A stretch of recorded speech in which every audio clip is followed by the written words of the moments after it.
My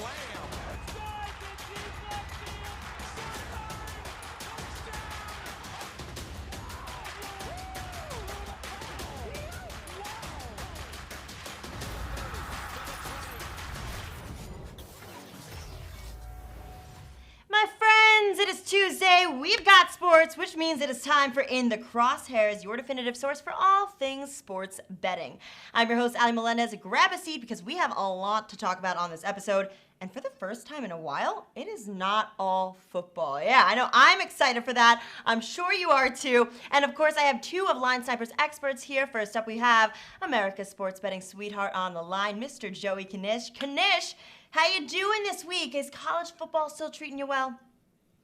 Ali, what's that? As long as we're still getting them on the games, hopefully we're still getting games in this weekend. So as long as we're still playing, I'm all good. And it's nice to be able to, taking down Ronnie, taking down Sammy, and now Andy's next on the Knish hit list here, to take a few punches. So it's good to see another rival across on the other side of the screen. Well, speaking on the other side of the screen, we do have Andy Molitor. Andy, how was your weekend, my man? Good, yeah. As long as they keep playing the games, we'll keep betting them. And yeah, nice Saturday. Finished off with the really ugly game last night. Ended up making a little money off the Bears, so it didn't hurt with the teaser leg finishing off. It's nice to end the weekend on a nice note. Now we're into the MAC and basketball around the corner, so pretty pumped.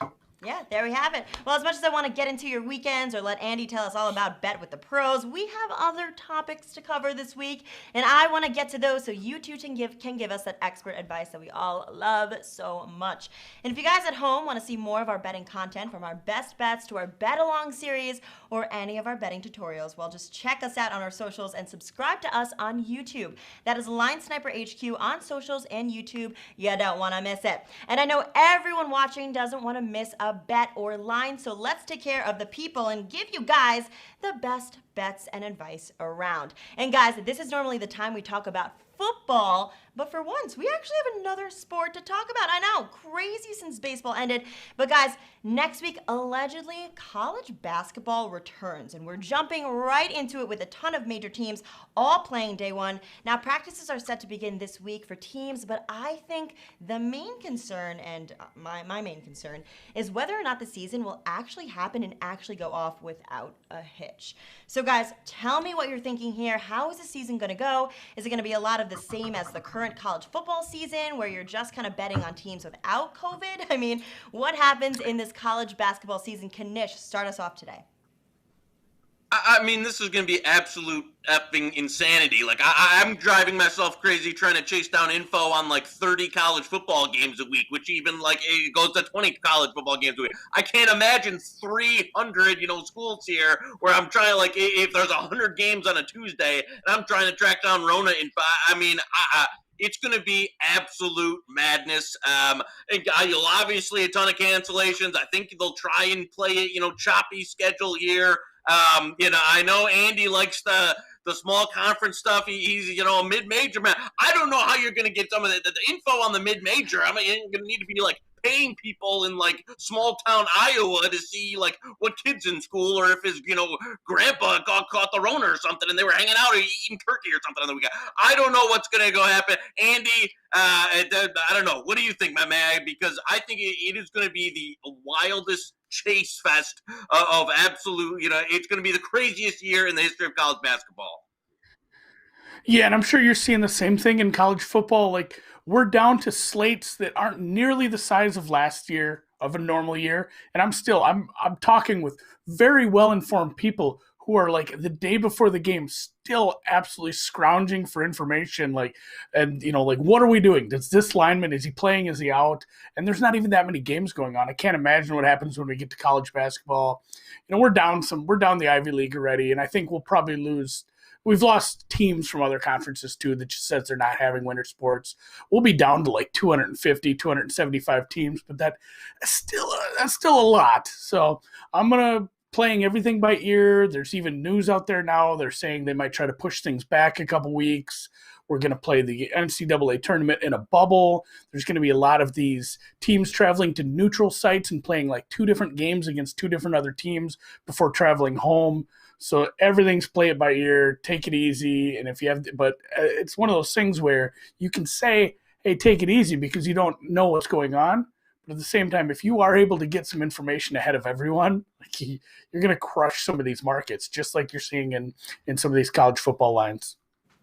All right. Well, obviously, I mean, you guys hit the nail on the head. If anyone is still holding out hope for a normal basketball season, well, I kind of have bad news for you. It's just not going to happen. We all agree on that. Now let's go from the NCAA basketball season with a threat of COVID to the NCAA football season, which is just riddled with the cove. Andy, you've talked about how you're just picking the teams that don't have a bunch of sick kids, which, hey man, I mean, that's a good strategy for 2020 right now. So how about this week? What are you seeing in the college football market? Yeah, we haven't had that many cancellations yet. Just pulling up usually I'll pull up the screen, I'll scroll down to the bottom, and I'll look at the 20 games, and I guess it still is early in the week. I think we have 6 games canceled this week.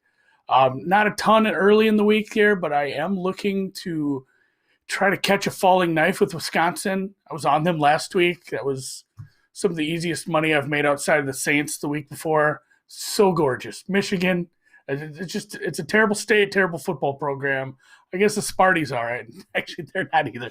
The best teams in that state are in the MAC. Michigan, they were missing players. Like, that was rough for them. It's a very good team in Wisconsin, but they were missing some players with the Rona, and it turned into a beatdown. This week, they're going to play a lot stiffer competition. Go look at how Minnesota played Michigan, and even they gave up points to a terrible Gophers team. Northwestern down in Evanston, a bigger test here. I'm going to try to catch Wisconsin at the top of their market, laying 7.5 on the road. I'm going to take some 7.5 with Northwestern.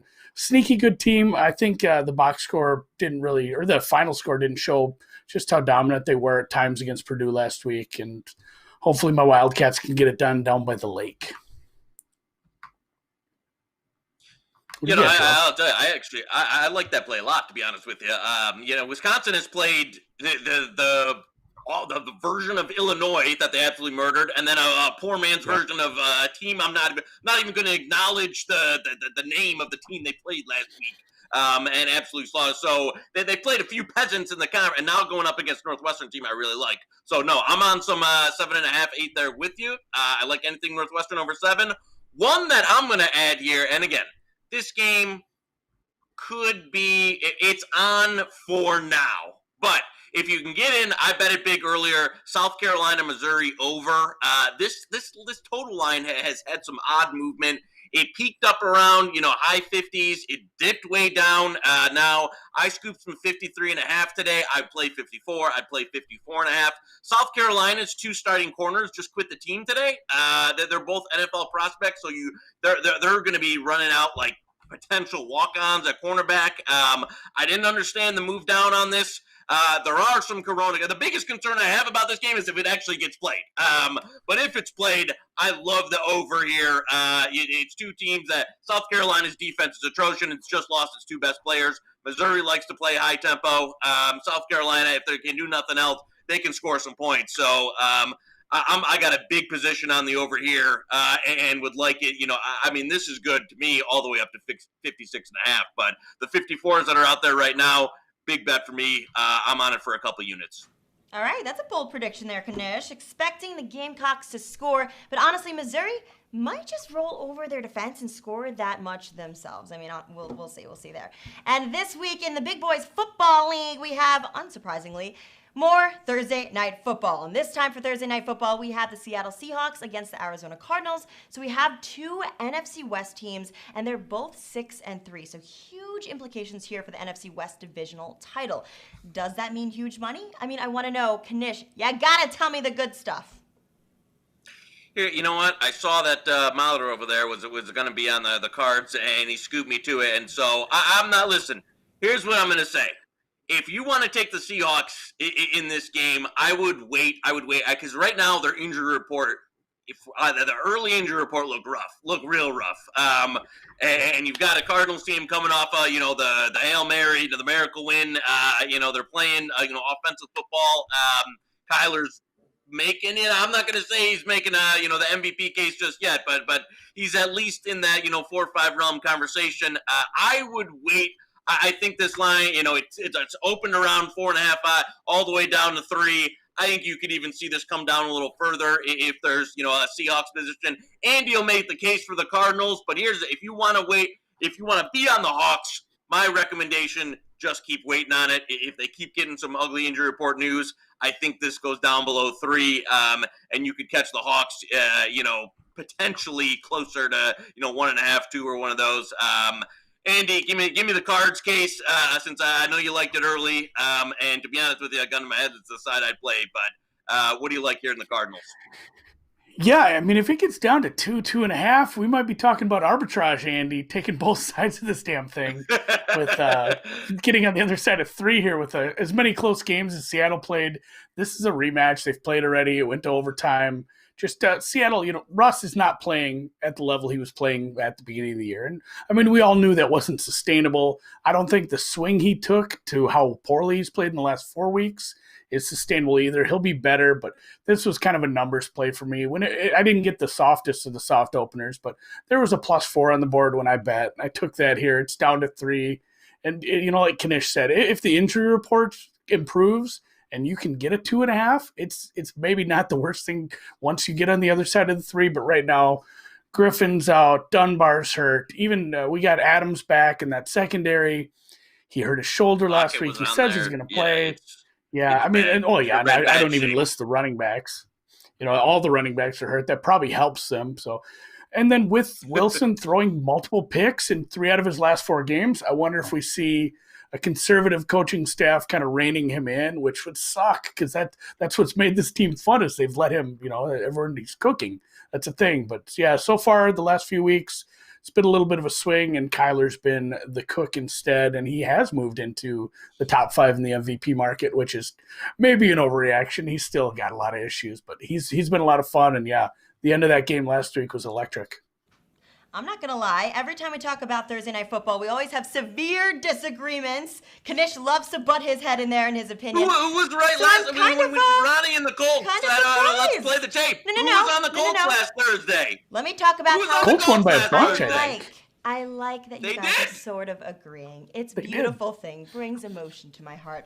All right, guys, besides Thursday, we have quite a few high-profile games this week in the NFL. Titans looking to beat the Ravens, Raiders, Chiefs, but let's talk about I heard someone laugh. Let's talk about the Packers versus Colts, and I'll give you guys time to drop your favorite NFL game later. So Green Bay has won 7 games. Indianapolis just behind at 6. Colts are first in the AFC South. Packers first in NFC North in a week with a lot of big teams facing off. Andy, who do you like in the Lucas Oil Stadium on Sunday? Yeah, this number is pretty good. I make it pretty close. And there's, when I get to that point, my numbers match up with the market. I start looking at matchups. Green Bay can play a lot better than they played last week. They kind of played down to an opponent, and really, if they had played that way against a much better opponent, they'd have lost. They'd probably lost by double digits. They made a couple mistakes. They still had some, we're seeing one on the screen right now. They still had some explosive plays. They finally got somebody outside of Adams to, get involved in the passing game with, MVS, Valdez Scantling with a couple nice catches. But I am a big Colts guy. I bet some Colts last Thursday as well. I had them in a teaser. That was my main play, which thank God I had the 8 points when they won by 17. Really sharp Andy on that one. Once they get healthy on this defense was overrated at the beginning of the year, maybe getting to the point where it's a little underrated now. I think Rodgers could struggle with this. I'm kind of waiting on this one. If it continues to move the way of the Colts and this gets out to 3, I may have to look at taking some Packers here. But if it moves the other way and we get towards a pick'em, I might be looking at that, or even some other options like I talked about the Colts last week. I took them with the Bears in a 6-point teaser. What do you think on that, Knish? We got some. We got some teaser options here. This is a classic long one there. I think there's nothing more I love than you get you go through the 3, you go through the 7, and you've got the better quarterback on the field. I think that's like the trifecta of teaser love there. Colts aren't the type of offense that I think, not going to have a ton of explosive plays. Don't think they're going to be able to run away from you. If they get out to a lead, you've always got Aaron Rodgers there. I agree with Andy that I think the number right now is pretty much fine from a side perspective. But if there's a way I'm going to play it, it's teasing up the Pack. I still don't love. I will say the Colts running game got going a little bit more. They've gotten a more healthy T.Y. Hilton. The offense looks better than it did a few weeks ago. But it's still not an offense that I have a lot of fears going to drop 28 in the first half in the games at hand or any of that. The defense is legit. There's no doubt about it. But you're giving me Aaron Rodgers, and you can get me through 2 key numbers there. For me, that's the way to play it. It is my favorite play in that game is lining up the pack and a teaser. Throw it in another Sunday because it checks all the boxes for me that I look for in the tease up. Guys, all this agreeing right now is just pulling at my heartstrings, but I agree. This game should be a close one between 2 pretty evenly matched teams. So we talked about how close they are before, and Joey and Andy think that that's how the whole game is just going to be. All right. So I promised to give you guys some time to talk about whatever you wanted to talk about in the NFL. So Knish, you go ahead. You don't even have to talk about the Dolphins because I know you're just freaking over them. But tell us, what's the big moneymaker matchup for you in the NFL? Wait, the Dolphins, they get a big win, and we don't even have them on the script. We've been talking about them for a month, and they're not on the show this week. Ellie's, having a dinner date with Tua, and now we don't talk about the Dolphins. There's two. We broke up, ones that's why. Here's 2 games. Here's 2. I'm going to give you 2. One, this line isn't widely available yet, but I took some Lions plus 3. I would take I don't think Teddy Bridgewater is going to play.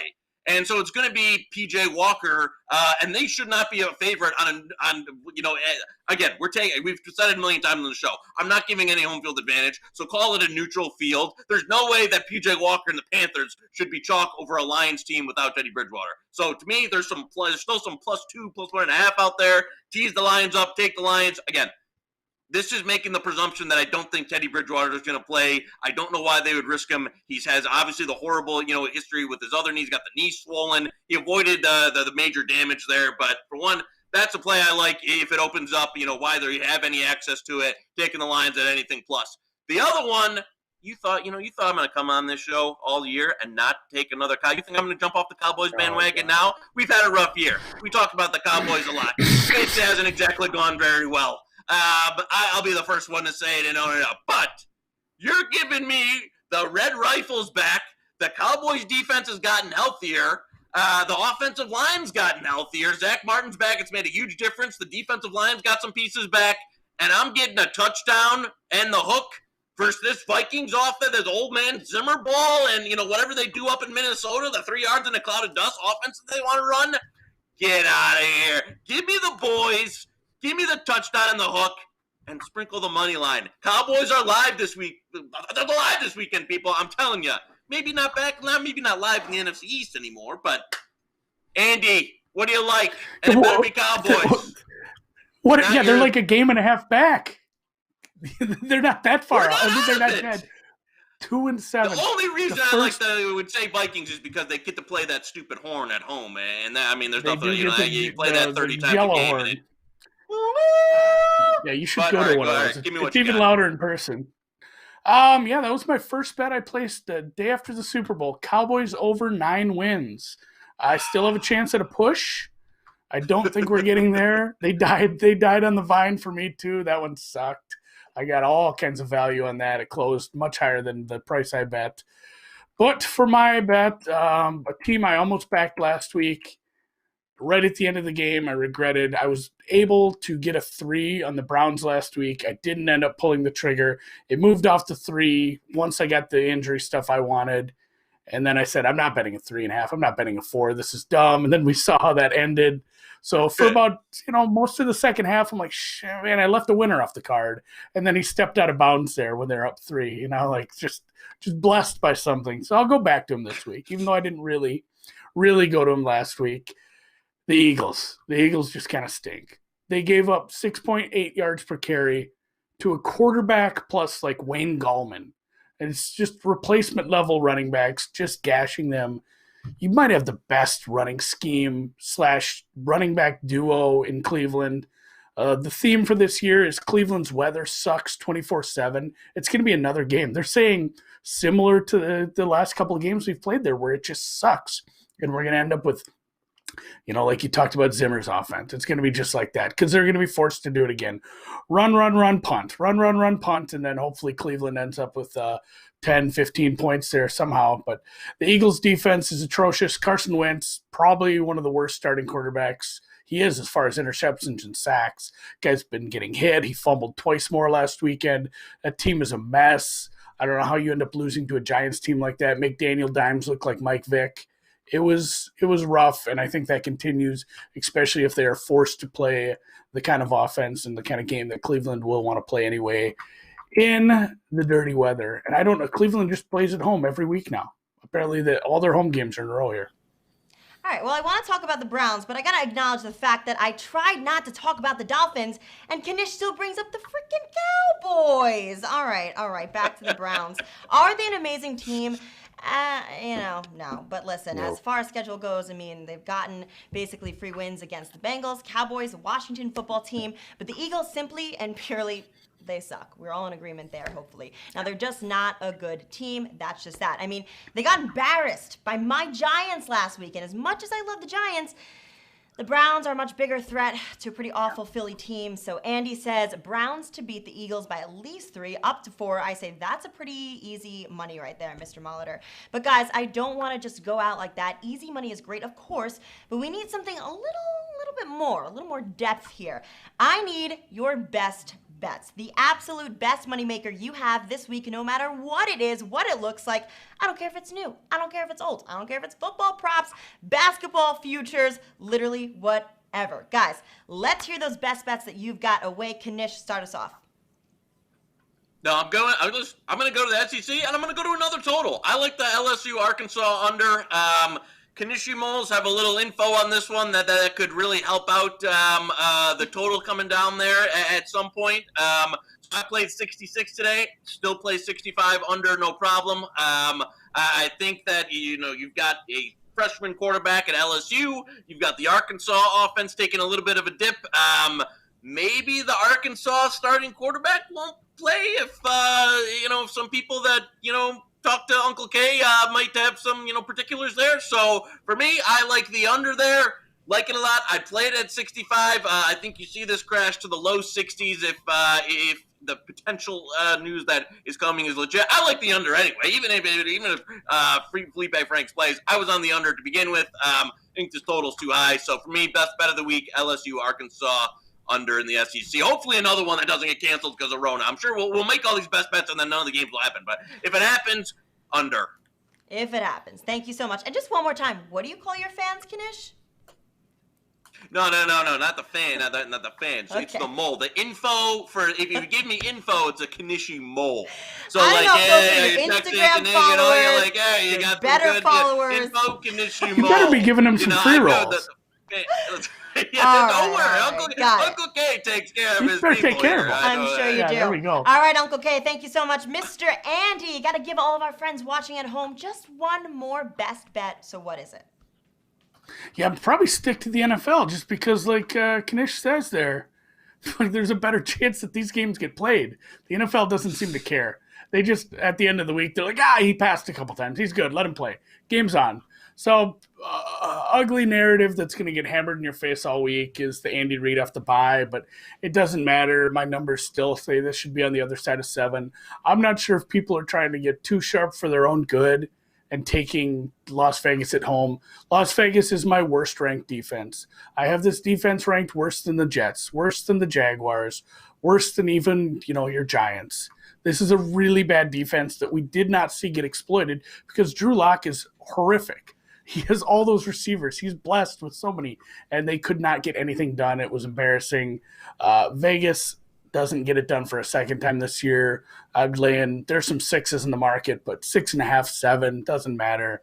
I'm taking Kansas City here based on the bus ride revenge. They took a victory lap around the stadium after they won last time. So now KC, not only, you can say, like Knish says, we're taking away home field advantage. This is an indoor game. You need all that speed for Kansas City there in the giant Roomba in the desert, and they're going to rip this apart on offense. They're going to get scored on. They have a bad defense as well, but if it's a track meet, give me Andy and the Chiefs all day. Andy Reid, not me. All right.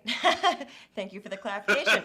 All right. Thank you for that, guys. And of course, for everyone watching at home, listen to these gentlemen. They know what they're talking about. So if you want to snag those bets before the lines move, get on it. Black Friday is next weekend. You want to get all the money, you know what I'm saying? And go ahead and get on our YouTube channel and socials as well. That's Line Sniper HQ on all of our platforms. You can check out Betting with the Pros, which comes out every Friday. Andy and Ron had a pretty good week last week, bringing in some bank, so don't miss that, or any of our other shows, betting tutorials, and so much more.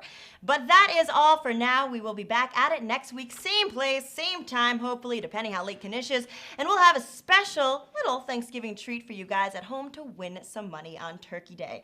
But until then, this has been In The Crosshairs, brought to you by LineSniper.com, your definitive resource for all things sports betting content and in-game analysis. For the team here in the studio, I'm Ali Melendez, and thanks for watching. I'll see you next time. Bye, guys.